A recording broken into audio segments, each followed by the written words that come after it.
Hello, High Schools Africa.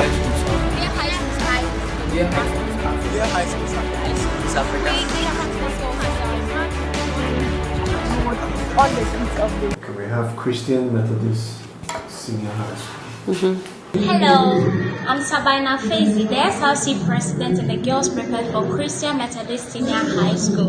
I heard the High School Leadership Challenge is a challenge between all senior high schools and their head prefects in a video telling what they can do when they are given 10,000 Ghana cedi to bring up a project in their school. When we, the Cremesco students, are given 10K to bring up a project, we would want to green Cremesco. Why greening Cremesco? So the benefit of the greening is to solve some of the environmental challenges in the school. Because when there is cleanliness, there is order in the school. When we green everywhere, students won't be putting rubbish anywhere they want. First of all, we are going to reduce the rate at which dust blows in the school.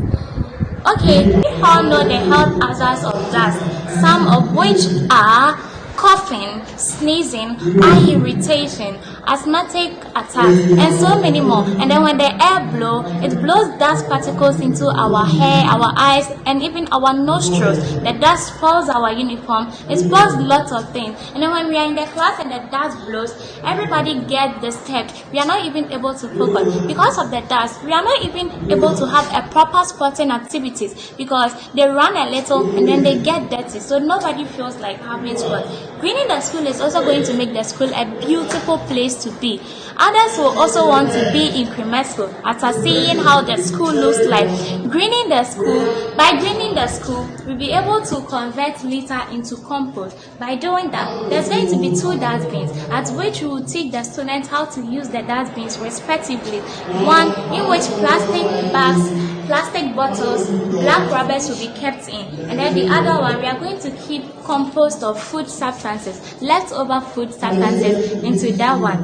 Every week we are going to sell the plastic bags to get money for the school, and then the leftover food substances we will use it for manure for the school. The activities on board when we are given the 10K to do our project, that is greening Cremesco. First of all, we would want to demarcate certain areas on the school premises. We will turn them into long car parks and also passageway for students and teachers. There will be digging and leveling of the demarcated areas, and then we will buy the long grasses with the help of experts. We will plant them, and also with the help of a voluntary club, there will be planting of the long grasses. And then we will plant fruits, edible fruits in between the long grasses so that they grow to spread their umbrella to form shade where teachers and students can sit to study and to also do other stuff. Also, we'll be planting the long grasses every day so that they grow very well. And then we are going to build fence around the long grasses so that students do not walk on them, for them to grow very well. I think with all these things I've mentioned, we deserve the 10K because we can't be sitting in a school where dust will be killing lots of us. Because of that, people do not want to even come to the school to organize sports. Because of that, we don't even feel like doing sports. The dust is really disturbing a lot. And then when the dust blows, everybody finds a way to go and hide. So with all the points I've raised, and then in a nutshell, I think Cremesco should be given the 10K to bring up this special project by name Greening Cremesco. Thank you. Cremesco. Wow. I like the energy with which she said. There's so much passion. Like I think I can feel it's really coming from her. I like the fact that it's really coming from her. The project too is realistic. Sure. Because if these days the green grasses we grow around don't cost much. And she's using the students. I think that's what she said, that they will get some. So it's just the technical persons locating the right place, and then they're getting the grasses to plant. And how they are coming up with their manure and then the waste rubbers, selling them, recycling, money coming back. I think that's good. We really started that, so I think it will really help them. You locate some dustbins for rubber and others for others. But they didn't mention how they are going to water the grass. For grass, it needs a lot of water. the maintenance. Yeah, water. She didn't mention that. Without water, it can't grow well. No, it can't. I tried one in front of my house recently, and it's like even if the tap is not filling, I have to go and look for water to water it.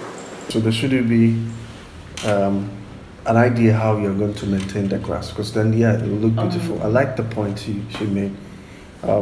My also question is, I think she made mention of the fact that when the school is green, it will make the students not litter around, and I'm asking myself how would that do? Because I feel littering around, putting rubbish here and there, it's a matter of behavior, whether you have grass or not. It's a matter of behavior. But it stops it in a way. When you look at school campuses where there are green grasses, nobody drops things there, surprisingly. Secondly, we don't encourage even passing the lawn. That's why she was saying they will demarcate pathways.